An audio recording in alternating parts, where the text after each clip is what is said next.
Well, I'm going to make a project from my beautiful new book, Tiny Worlds in Fabric.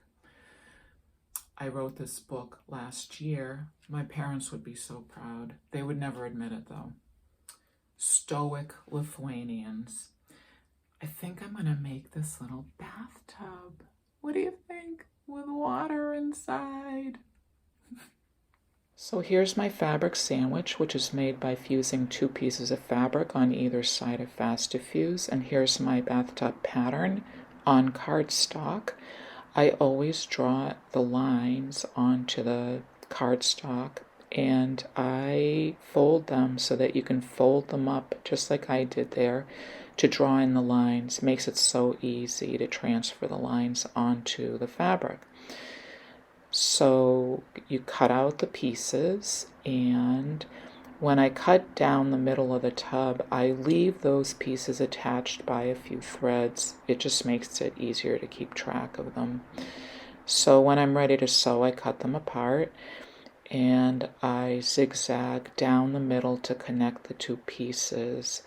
And I just continue all the way around. Since the top 2 edges need to be zigzagged, it makes it much easier than just zigzagging the 2 top edges. It's just easier to go all the way around. Only takes a minute. So once those have been zigzagged, I'm going to fold that in half and then zigzag the sides, back stitching at the beginning and the end.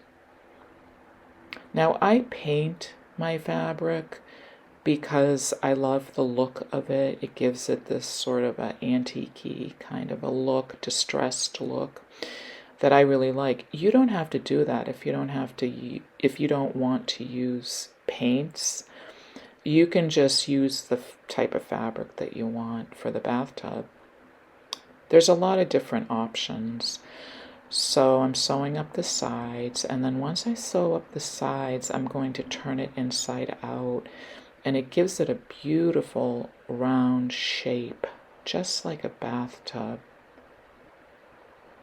Now I sew the beads on for the feet because I have beads that look just like a clawfoot. They're in the shape of a shell.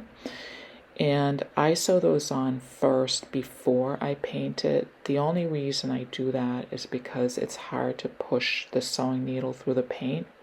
So I find it easier just to sew the feet on before I paint.